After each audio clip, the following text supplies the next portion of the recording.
Conference call. Please be advised that today's conference is being recorded. I would now like to hand the conference over to your speaker today, Jennifer Driscoll. Thank you. Please go ahead. Thanks, Emma. Good morning, everyone. Thank you for joining the fourth quarter earnings call for Caterpillar. With me are Jim Umpleby, Chairman and CEO, Andrew Bonfield, Chief Financial Officer, Kyle Epley, Vice President of the Global Finance Services Division, and Rob Rengel, Senior Manager in Investor Relations. Earlier this morning, we issued our earnings news release. You can find the release and accompanying slides on caterpillar.com in the Investors section under Events and Presentations. In the back of the slides, you'll find supplemental information on dealer inventory and order backlog. We've copyrighted this call. Please don't use any portion without our prior written approval. Now on slide 2. During our call, we'll make forward-looking statements. These are subject to a host of risks and uncertainties. For more information about the risks and uncertainties that could cause our actual results to vary materially from any forward-looking statements, please refer to our SEC filings, including our 10-Q filings for the most recent quarters. On today's call, we'll also refer to non-GAAP numbers. For a reconciliation of any non-GAAP numbers to the appropriate U.S. GAAP numbers, please see the appendix of the earnings call slides. This morning, we announced profit per share of $3.91 for the fourth quarter of 2021. That compares with a profit per share of $1.42 in the fourth quarter of 2020. Our adjusted profit per share was $2.69 in the fourth quarter of 2021, compared with $2.12 in the fourth quarter of 2020. Adjusted profit per share for both quarters excluded restructuring and mark-to-market gains or losses for remeasurement of pension and other post-employment benefit plans. In the fourth quarter of 2021, we had $1.19 per share of remeasurement gains and 3 cents per share of net restructuring income due to a gain on the sale of a facility. In the fourth quarter of 2020, we had 63 cents per share of remeasurement losses and 7 cents per share of restructuring expenses. Please keep in mind 2 dates. We'll announce our first quarter earnings April 28th, and we'll host our next Investor Day May 17th. And with that, turn to slide 3. We'll give the call over to Jim Umpleby. Thank you, Jennifer. Good morning, everyone. Thank you for joining us. I'd like to start by recognizing our global team for their continued resilience and hard work in what proved to be a challenging and dynamic environment. We're proud that we achieved our best year on record for employee safety for the 3rd year in a row. In 2021, we continued to execute our strategy for long-term profitable growth while striving to meet strong customer demand. I'll briefly cover a number of topics. I'll start with my perspective on the quarter. Then I'll give a brief update on our supply chain, followed by comments on services and our end markets before closing with an update on Caterpillar's sustainability journey. We were encouraged by the continued strong customer demand in the quarter.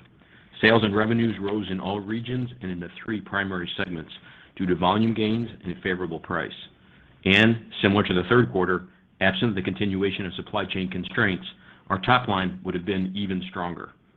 On the other hand, our margins were lower than we expected, primarily because of 2 factors.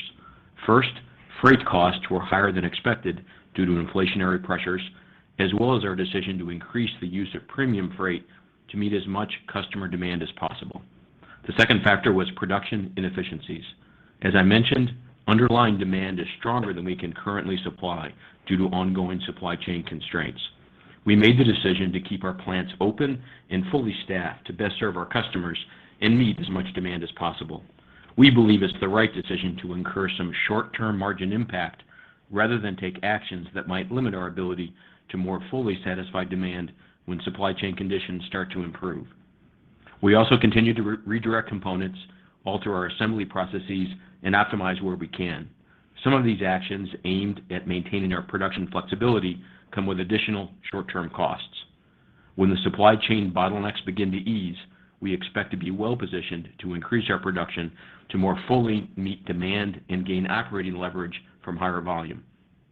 Material costs also impacted us this quarter, but unlike freight and inefficiencies, it was within the range we had anticipated. As you know, we implemented price increases during 2021. We're taking further action in 2022 with the intent to offset the impact of underlying inflation. That's the general picture.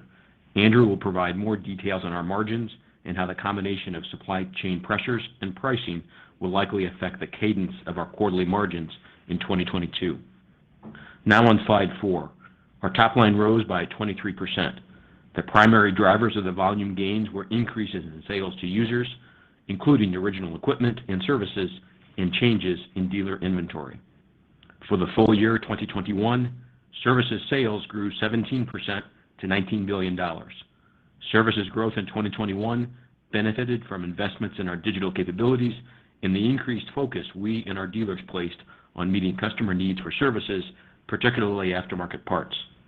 We saw significant increases in 2021 in e-commerce sales, in sales of customer value agreements or CVAs, and in prioritized service events or PSEs.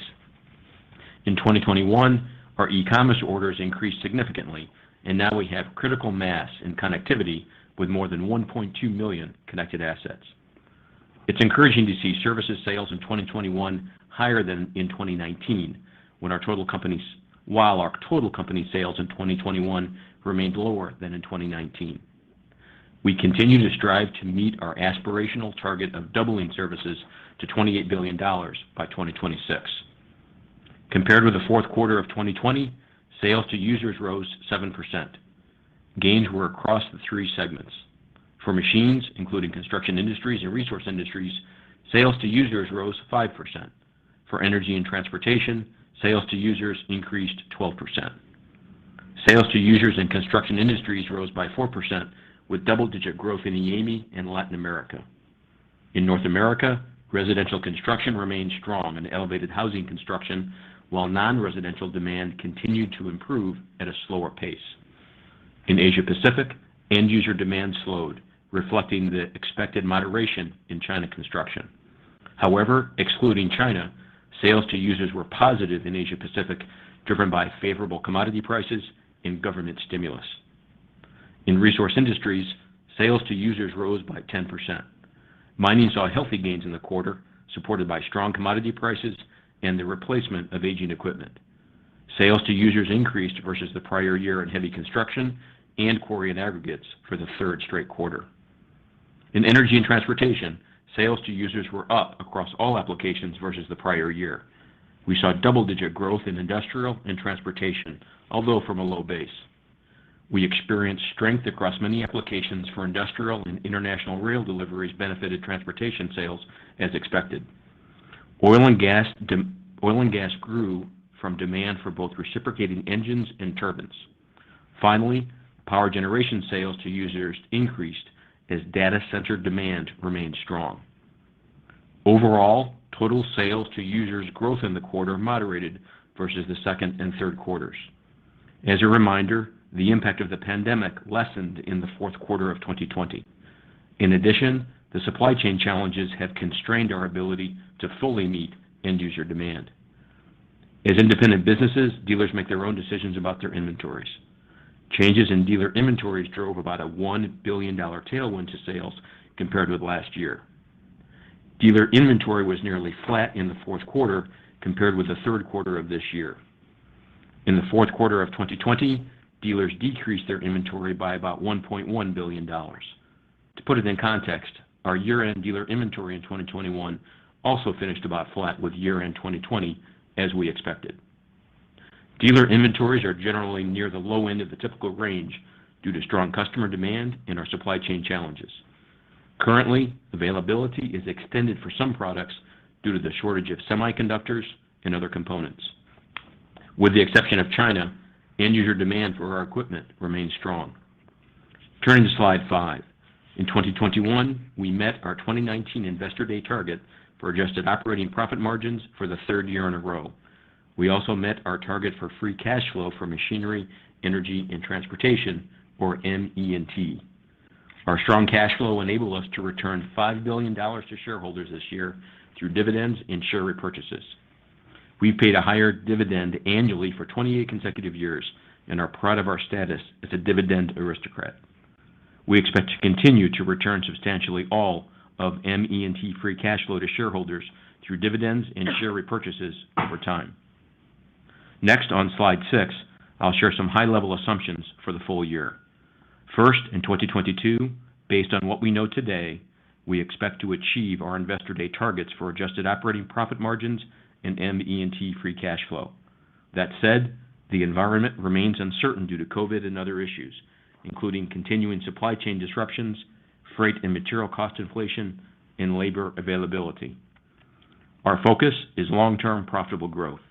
Despite the challenging environment, we continue to invest in services, electrification, autonomy, alternative fuels, and digital technology, all of which support our strategy.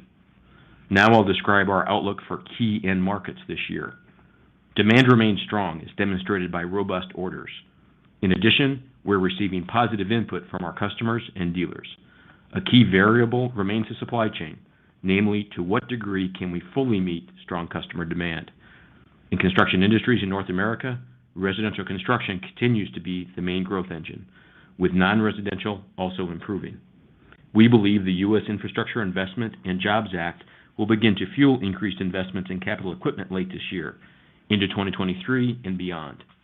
In China, we expect the industry for excavators above 10 tons to return to 2019 levels, reflecting weakness in housing construction. We expect the balance of Asia Pacific to have good growth, fueled by higher investments in infrastructure.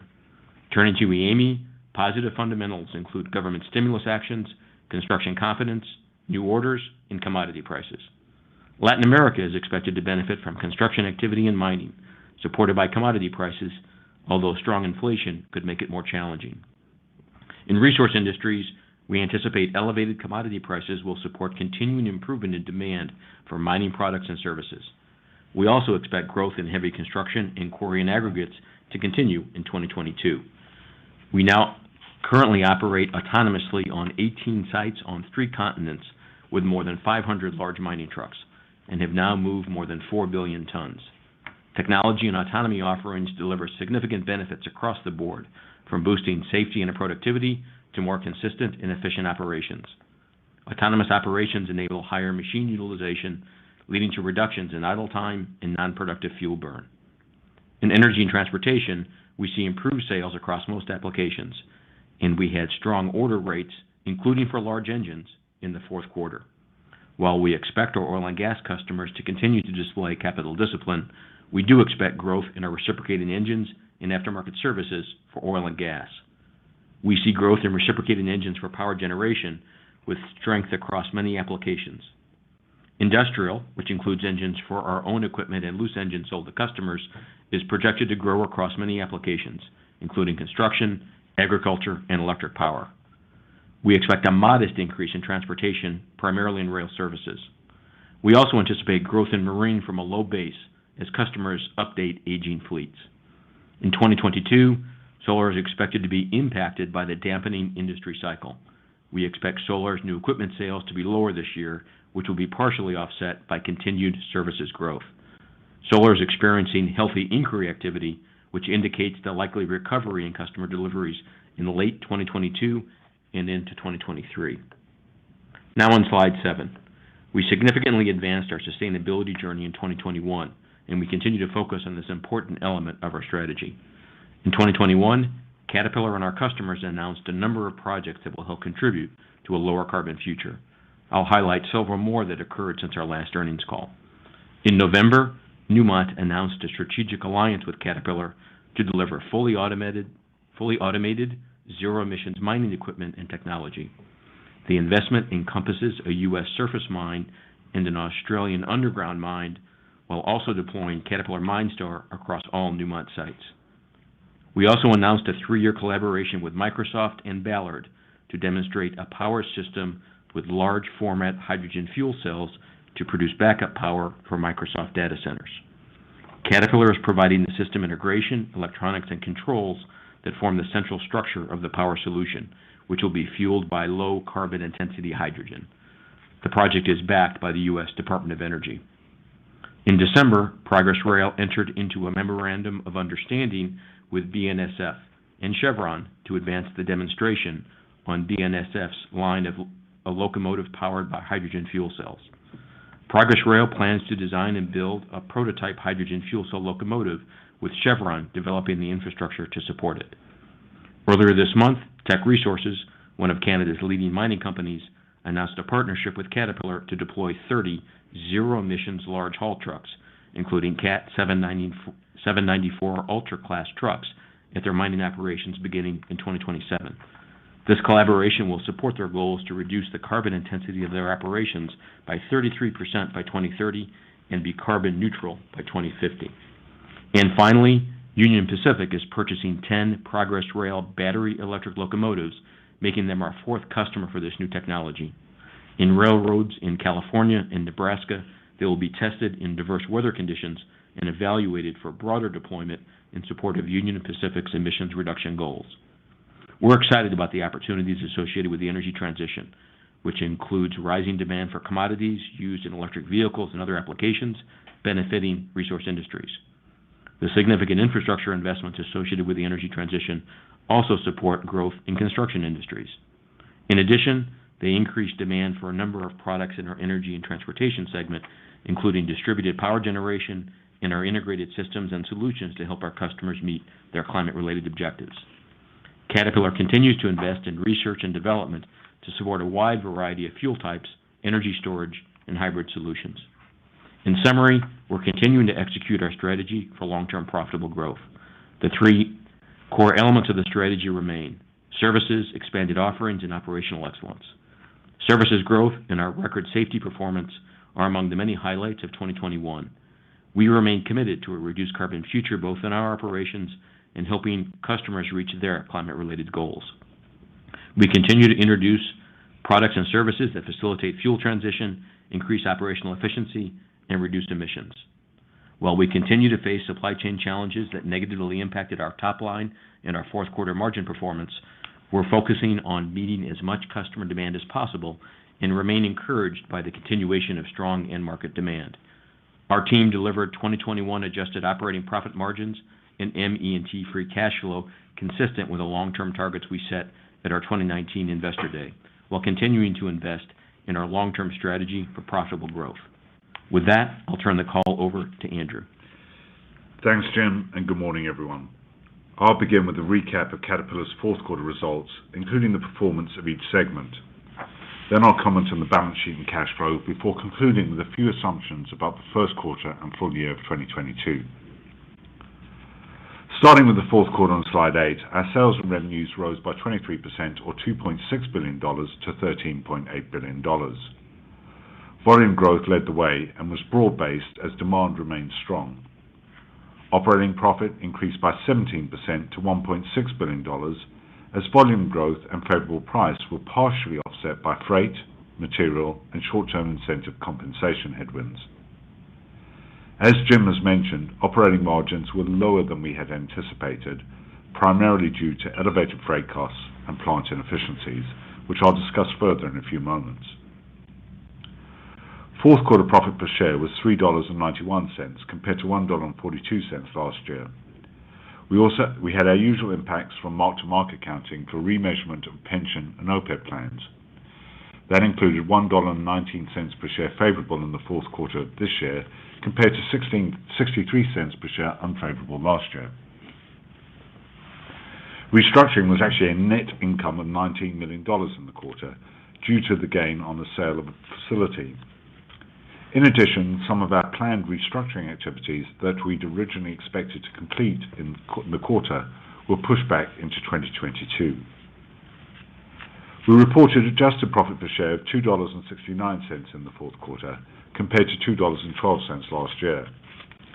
This performance included a lower than expected global tax rate and some discrete tax items, which together added approximately 36 cents to fourth quarter profit per share.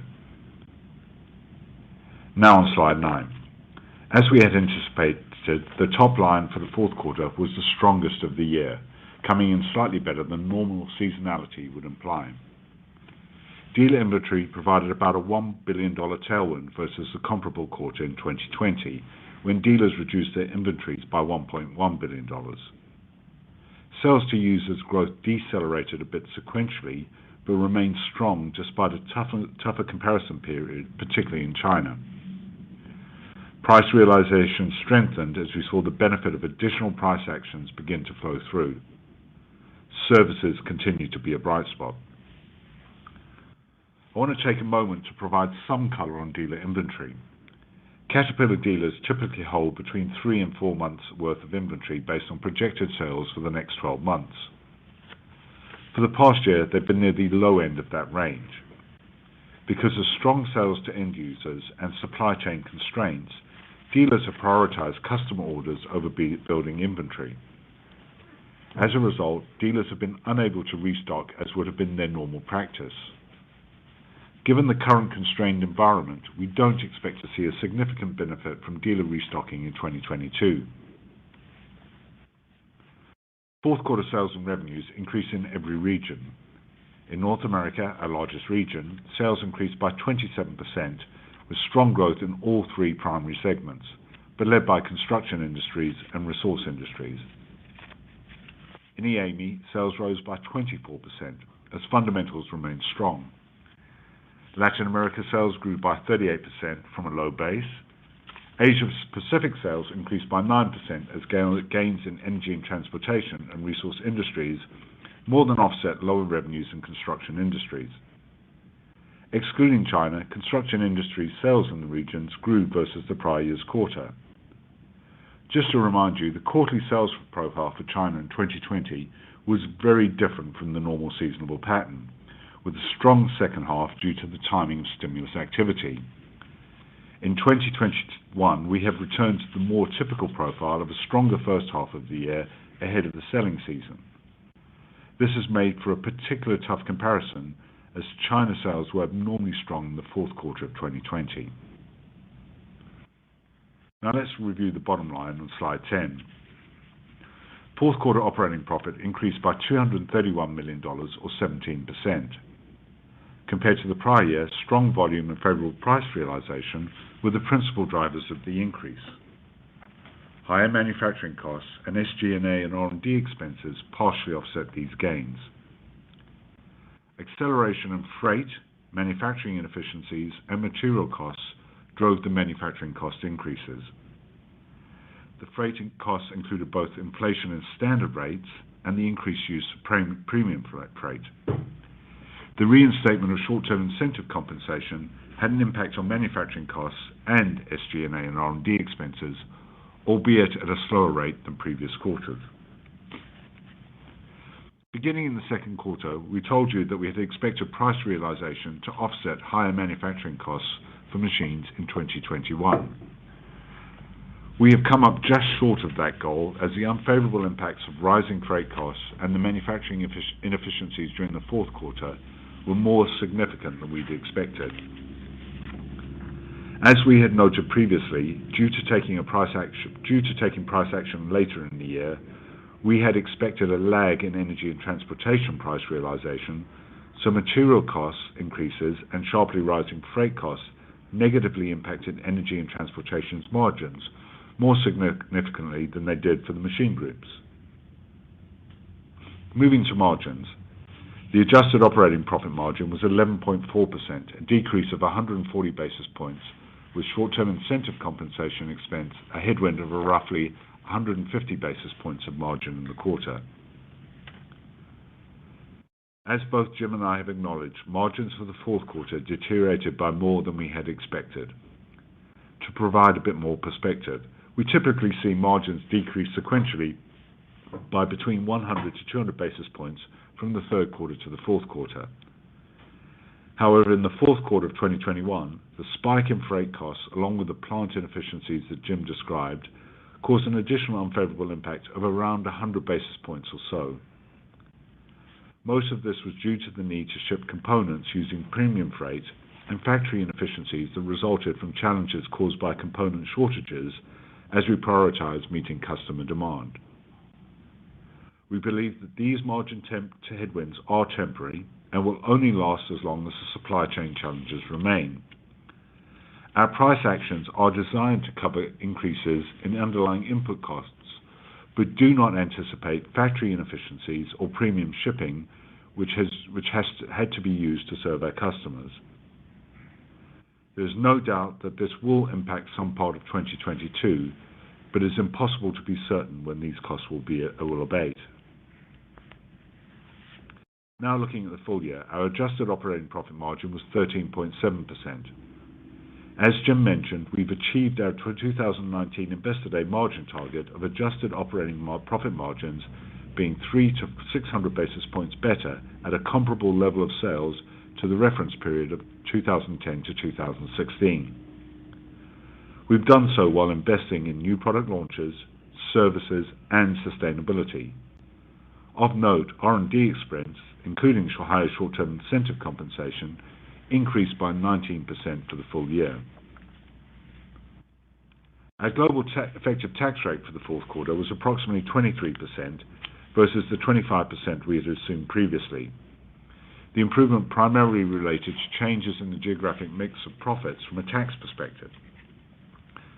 Adjusted profit per share was $2.69, reflecting the stronger volume, favorable price, as well as the lower than expected global tax rate. Moving to slide 11. Let's take a look at the segment performance, starting with Construction Industries. Sales increased by 27% in the fourth quarter to $5.7 billion, primarily driven by strong sales volume and favorable price realization. The improvement in volume was due to a smaller reduction year-over-year in dealer inventories and higher end-user demand. End-user demand improved in 3 of the 4 regions. In North America, we saw our largest sales growth as non-residential demand continued to improve and housing construction remained supportive. End-user demand eased in Asia Pacific due to the challenging comparators in China that I spoke about earlier. The segment's fourth quarter profit increased by 25% to $788 million on higher sales volume and favorable price realization. Cost increases related to material and freight were more than offset by price increases. However, the segment's operating margin decreased by 30 basis points versus last year to 13.7% due to the headwinds of factory inefficiencies and higher short-term incentive compensation expense. Turning to slide 12, Resource Industries sales increased by 27% in the fourth quarter to $2.8 billion. The improvement was mostly due to higher end-user demand and favorable price. End-user demand increased in mining as well as heavy construction and quarry and aggregates. Fourth quarter profit for Resource Industries increased by 12% to $305 million. Increased manufacturing costs, including freight and material costs, and higher SG&A and R&D expenses were more than offset by higher sales volume and favorable price realization. The increase in SG&A and R&D expenses was driven by investments and higher short-term incentive compensation. In Resource Industries, price realization takes longer to come through results because of the equipment's longer lead times between the time of an order and date of delivery. However, as we progress through 2022, we expect more benefits to flow through from the price increases we have taken. The segment's operating margin decreased by 150 basis points versus last year to 11.0%. Now on slide 13. Energy and Transportation sales increased by 19% to approximately $5.7 billion, with sales up across all applications. That included a 22% sales increase in oil and gas, including aftermarket parts for reciprocating engines. Gas compression also supported reciprocating engine sales. Power generation sales increased by 7%, driven by reciprocating engine aftermarket part sales. Industrial sales rose by 29%, with strength across many applications. Last, transportation rose by 17% on strong international rail deliveries and services in the quarter. Profit for Energy and Transportation decreased by 2% to $675 million. Volume and price gains were more than offset by higher manufacturing costs, short-term incentive compensation expense, and investments in growth initiatives such as the energy transition.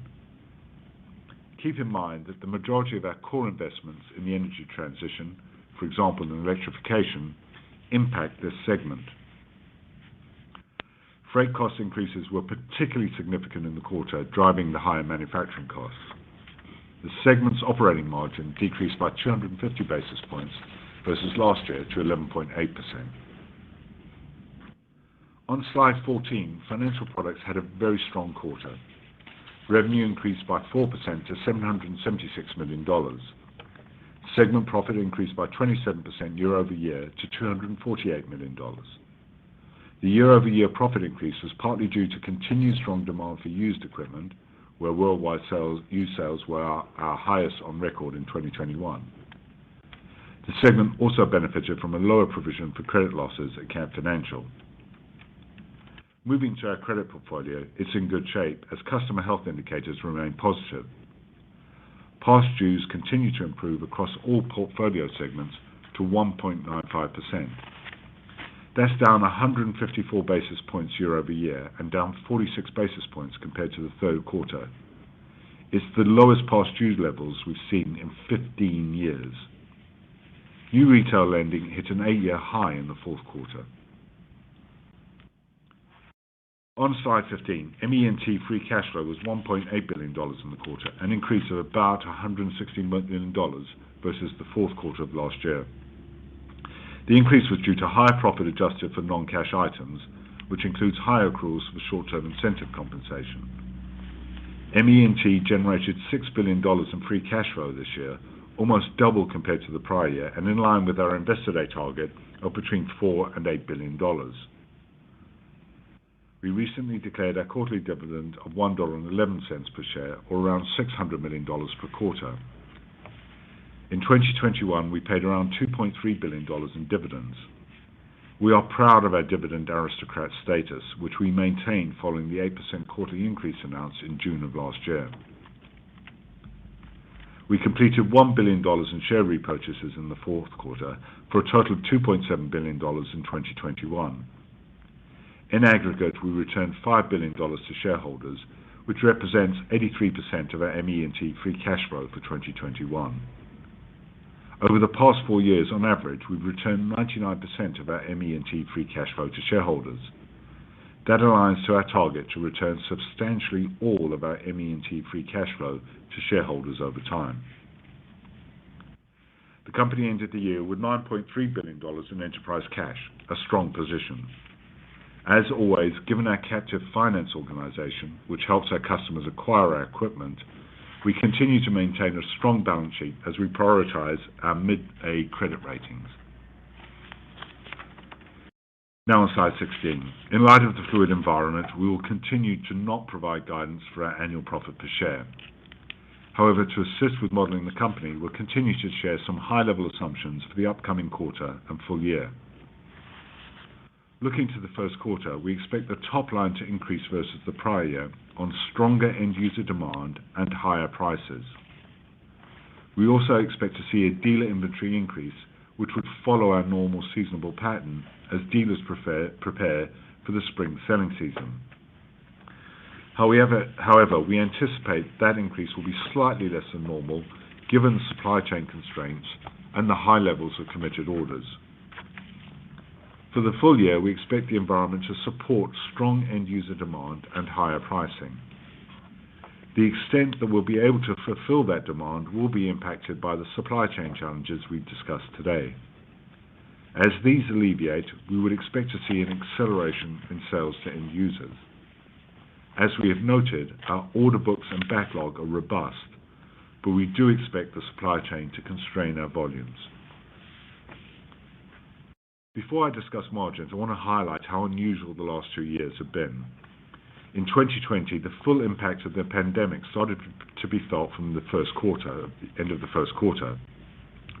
Whilst demand started to improve through 2021, we then started to see the impact of commodity and freight inflation, as well as significant supply chain pressures build through the year. This makes our normal quarterly phasing more difficult to model, as there are fundamental changes in the underlying comparatives that make historic norms less relevant.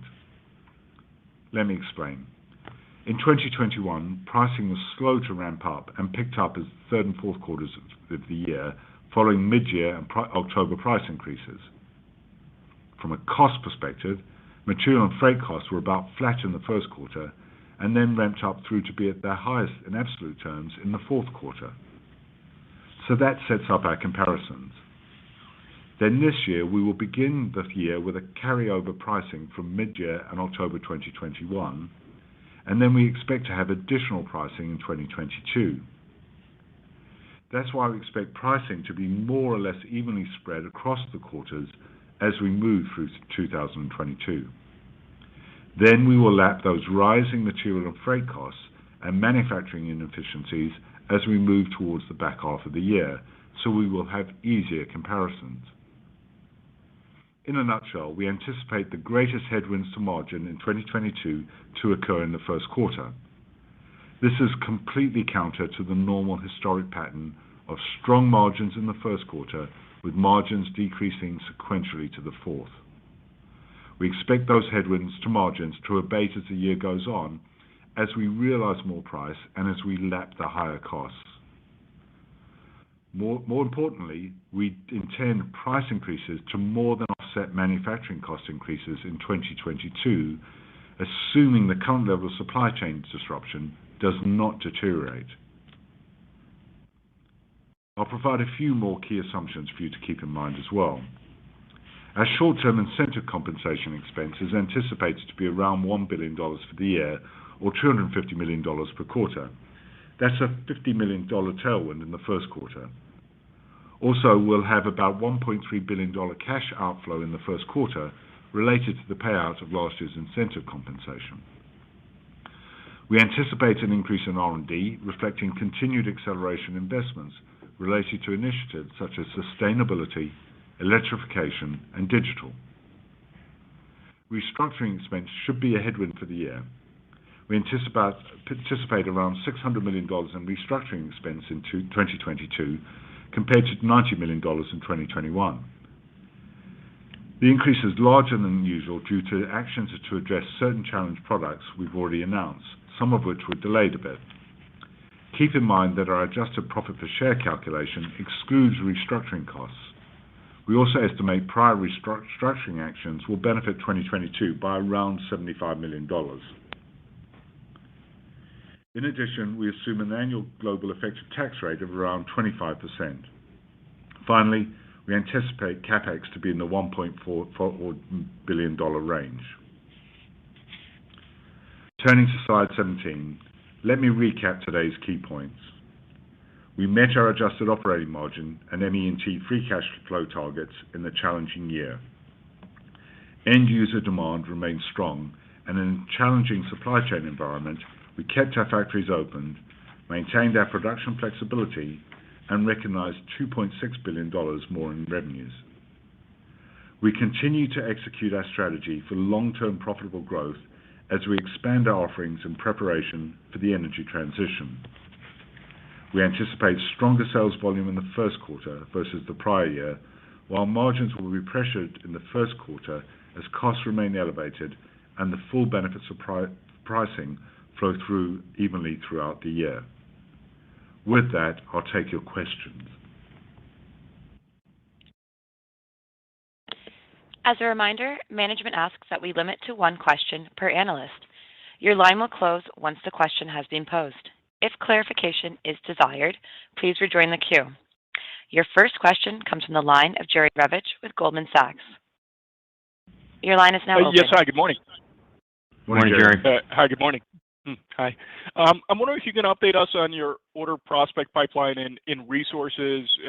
Are you expecting an acceleration in replacement orders this year as the utilizations would suggest, or to what extent are replacement orders being held back by customers waiting for scaled zero emissions products over the next couple of years?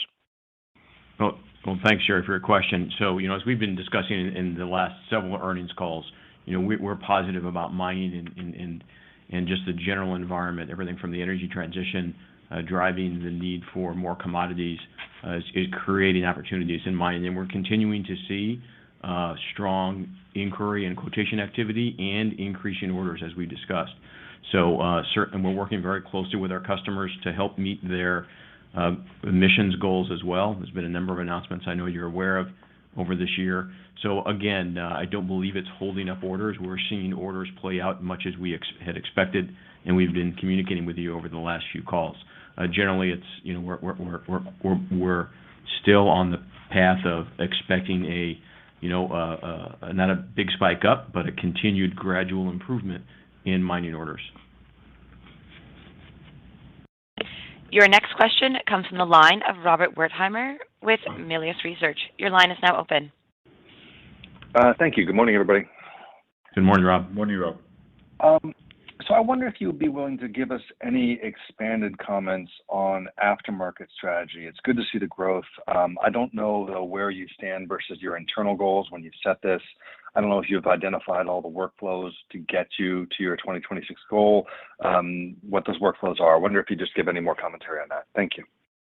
Well, thanks, Rob. And we were encouraged to see the 17% increase this year up to $19 billion. And this is something that our company is very focused on. Our dealers are very focused on, and we've talked about a number of the things that we're doing, everything from continuing to invest in our digital capabilities, using analytics or what we call PSEs or prioritized service events to send targeted leads to our dealers, signing more CVAs so that we have those contracts that helps us better serve the customer, minimize downtime, maximize equipment availability, and capture more of the aftermarket as well. So it's a win-win-win for the customer, for the dealer, and for CAT. So we are pleased with the progress that we're making. I'm never satisfied that we're moving fast enough in every area of the business. I want us to move faster, but I am very pleased to see the commitment by our dealers, the commitment by our teams to continue to execute on this initiative. And we said it wouldn't be a straight line up. We knew we had to make a number of investments, and we were making those investments. and we are starting to see progress on the top line as well. So again, so far so good. We know it would be a tough slog, but the whole company is aligned behind that goal. Your next question comes from the line of David Raso with Evercore. Your line is now open. Hi, good morning. If I heard David. you correctly about the first quarter, good morning. If I heard you correctly about the first quarter margins expected to be down sequentially from the fourth quarter, that would put us, 400 basis points down year over year or so in the first quarter. And I know it's a difficult environment, so, we're just trying to get some sense of the comments you made of price cost being positive for the year, and obviously that gets stronger as the year goes on in that assumption. How would you characterize after that first quarter margin decline year over year on the prospects for full year margins getting back to flat? Or better, David, or worse? Andrew, apologies if you heard that we was expecting margins to decline sequentially. Actually, we don't. We expect them to be obviously impacted year over year as a result of the impact of higher manufacturing costs versus price. So that actually we do expect still sequentially, as you would normally see. Obviously, there's normally a big bump up between Q1 and Q4. We do expect overall that margin trend we will see an increase, but it won't be as big an increase as you would normally have seen. That impacts obviously, and so what we look at as we go through the year, and we're thinking about obviously what we saw in the fourth quarter, price was favorable by just over $500 million, manufacturing costs adverse by about $800 million. We expect a little bit better price in Q1 because of the impact of the October price increase we put through. That will then help a little bit. Obviously, manufacturing costs will continue at a similar level because last year we actually had a small reduction in material costs in the first quarter. Freight did increase a little bit, so there'll be a little bit of change between those two, but that will be the impact. As we go through the year, obviously we start to lap those very significant manufacturing cost increases that we saw in Q3 and Q4.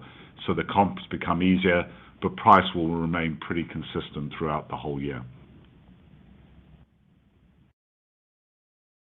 And again, just to remind you, our expectation is that revenues will rise in 2022, and obviously that does mean that obviously our margin targets will be impacted by that as a result of trying to maintain that comparable 300 to 600 basis points improvement versus the reference period of 2010 to 2016.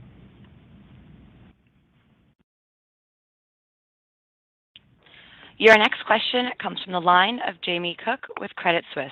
Your line is now open. Hi, good morning. Sorry, just another question, on the backlog. Obviously, it was very strong at $22.8 billion. Is there any way you could help us break down how that looks sort of by segment, into what degree, the backlog is price protected? And then I guess historically you've seen improvement in backlog, or backlog is highest in the first and second quarters. Is that the way we should think about backlog this year on a seasonal basis? Thank you. Good morning, Jamie. I'll start, then I'll kick it off to Andrew. So we do have a strong backlog, and the biggest increase was in E&T, and we feel good about that because in E&T we tend to typically have a good line of sight to actual customer orders. So we do feel positive about that. And I'll let Andrew take it from there. Yeah, so on price protection, as you know, obviously it depends segment by segment. We have a mix of some longer term contracts where you do have escalators, but obviously depending on the timing of an order, there will be some impact on a backlog from pricing or price protection. Key thing to note, and just to remind you, is when we look at our overall expectations for what we see as manufacturing cost increases versus price, we do take into account any price protection when we're looking and when we're able to say we intend obviously for price to more than offset manufacturing costs next year. That takes into account those price protections we do have within that. And obviously it depends by segment. Obviously if you've got a long-term mining order, that will have a different contractual response versus obviously something which is a a skid steer, which is a retail-type customer. Your next question comes from the line of Larry De Maria with William Blair. Your line is now open. Hey, thanks. Good morning. I had a Morning, specific Larry. question on Hey, guys. You guys mentioned semiconductors in the prepared remarks. I think we're all hearing mixed things, and in some cases getting better, and in many cases getting worse. Can you just talk to semi specifically? Your outlook on the timing and magnitude of the improvements, and how much maybe inventory or is idled and waiting to go out the door because of semiconductor shortages. Thank you. Yeah, well, certainly semiconductors have been a challenge for us, and I would not say that they have not started to get better from our perspective. Of course, it's very difficult to predict when the improvement will occur, but it's still creating a challenge for us. Semiconductors go into many kinds of electronic components, including engine controllers, and that's one of the things that as we look at margins in E&T in the fourth quarter, we talked about the premium freight. Part of that was a result of just because we couldn't get engine controllers because the engine controller manufacturer couldn't get semiconductors. We wound up air freighting more engines that both to internal and external customers than we had anticipated. So there's a lot of experts out there making predictions on when things will start to improve. We haven't seen that yet. We're hopeful as we go through the year that will improve, but we haven't seen it yet. Your next question comes from the line of Chad Dillard with Bernstein. Your line is now open. Hi, good morning, everyone.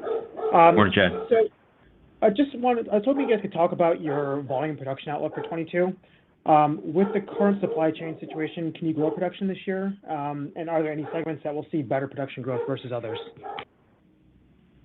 Yeah, so we certainly do expect to have higher production this year. Again, I talked about the fact that customer demand is strong.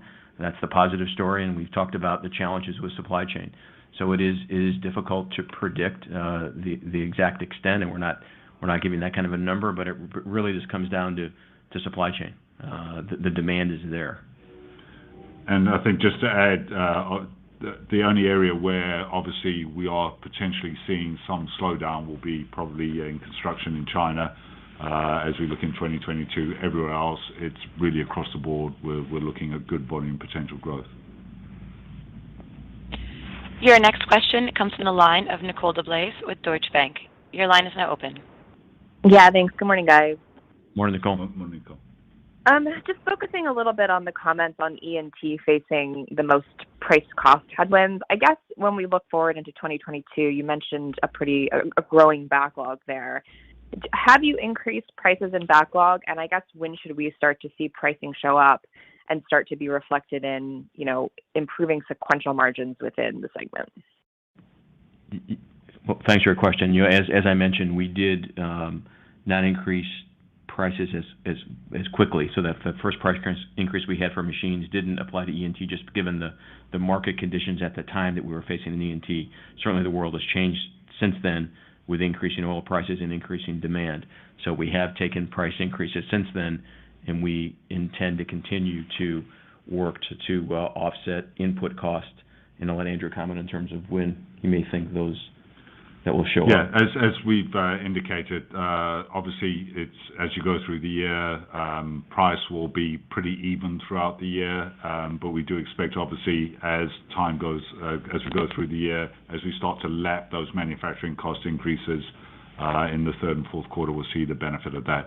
The other thing just always to remember within Energy and Transportation, one, it does have higher short-term incentive compensation, so therefore as a percentage that was more significant on E&T for the year as we look through in 2021. So obviously that will no longer be a headwind in 2022, and also that E&T will be the area where we're making investments, particularly in electrification. So that will be the opposite, going the opposite way. But overall, price now is starting to flow through. And obviously, we do need to make sure that we get that to stick and to pull through into 2022. And again, supply chain constraints will also have an impact, right? So if supply chain constraints start to ease, that'll help as well. Your next question comes from the line of Ross Gilardi with Bank of America. Your line is now open. Yeah, thanks. Good morning, guys. Yes. Just wondering if you could give a little color on what the $600 million of restructuring expenses are for. It seems like a big number. And then just on R&D spend, you alluded that it'll be up this year. I mean, you've got a lot of exciting customer announcements on zero emissions, and you seem to be taking a pretty, customized approach, by customer and end market, which I think would be pretty expensive. And are you back above $2 billion in 2022? And do we get back to prior peak from 2012 of $2.5 billion in the next couple of years? Thanks. Yeah, I'll start with infrastructure and then I'll toss it to Andrew. In terms of restructuring, we task our leaders to continually to find ways to improve our competitiveness, and the increase that we talked about in 2022 is associated with some specific projects that we have going that we've known about for some time, and so that really is the reason for that. In terms of a customized approach, I would say that certainly we're working to meet the unique needs of our customers, but there's a lot of applicability across our products and across our customers for the solutions that we're developing. So you shouldn't assume that each one is a one-off solution, although there's a certain amount of uniqueness. You think about a mine site. Different mine sites will have different, some mine sites will have grid availability, but not very many. Some will look at hydrogen, some will look at electrification. So there is some variability. However, having said that, a lot of the core technologies that we're developing will be applicable across product lines and across segments. So it's not a complete customized approach. And I'll let Andrew take it from there. Yeah, just on there again, just to add a little bit more color on the $600 million. The biggest single item there is a non-cash item, which relating to one of those challenged businesses, which so therefore will not actually result in a cash outflow, but is effectively a part of the reason why it's such a large charge. On R&D spend, there will be puts and takes in as we move into 2022. One, there'll be slightly lower short-term incentive compensation that will help, but obviously that will be a sort of favorability on that, and then obviously there will be increased investment, but we don't actually guide on an individual line item basis. But we do expect to continue to see good growth in R&D, and that's important for us as we prioritize those investments. But we'll make those investments necessary, and as we've always reminded you, part of the reason why we gave ourselves 300 basis points of flexibility within the margin targets was to enable us to make those right sorts of investments to drive long-term profitable growth as we go through a cycle. Your next question comes from the line of Tami Zakaria with J.P. Morgan. Your line is now open. Good morning. Hello, everyone. Good morning, Tami. So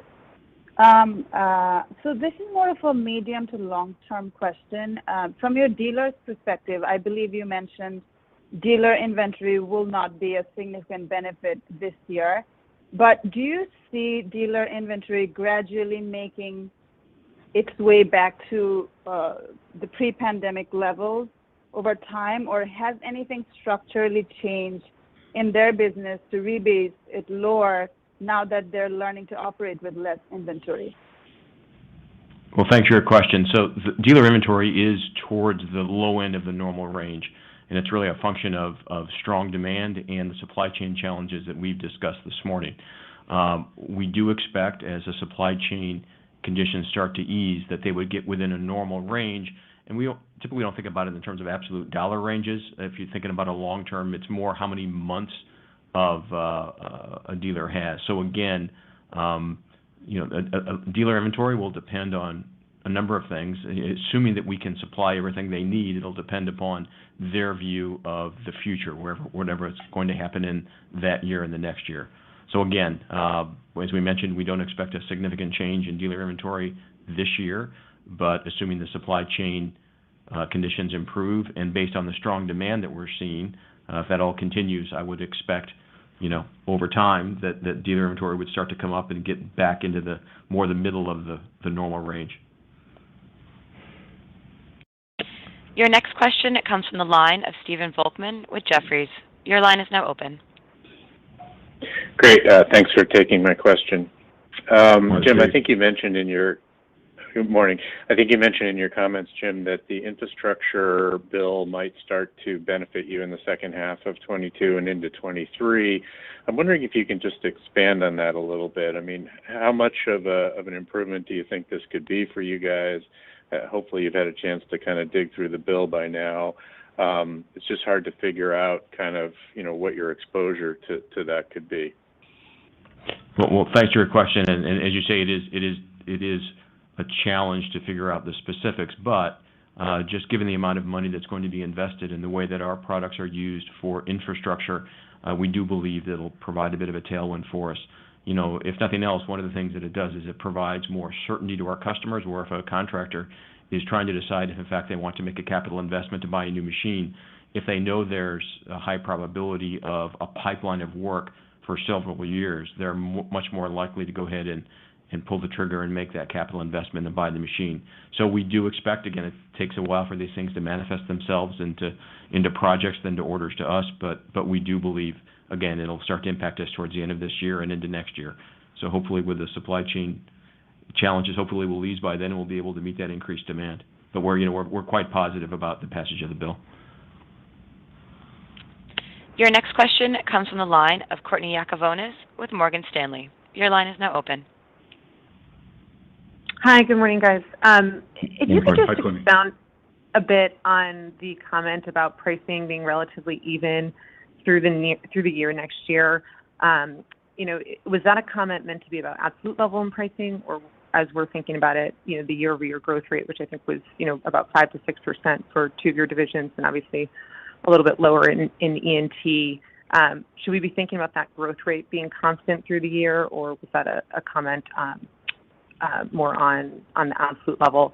And then if you can also just expound a little bit on the thought for premium freight, because I think you've been talking about freight costs all year. So was this a significant difference in the fourth quarter with respect to premium freight? And if you can help us quantify how big of a impact that is relative to just regular freight costs. Thanks. Okay, so let me start. So obviously, as you look through 2022, actually, although we do see some variability quarter on quarter in sales volumes, actually it's not a huge variability. So actually, whether it's absolute or in percentage terms, it's not going to be a significant real variability change between the two. But as I say, I think we expect it to be pretty even. The reason being, obviously, you start lapping earlier price increases in 2021. As you go through 2022, then you have some long lead time items which start to benefit. So that's part of that mix, which is why we think overall it will be pretty even throughout the year.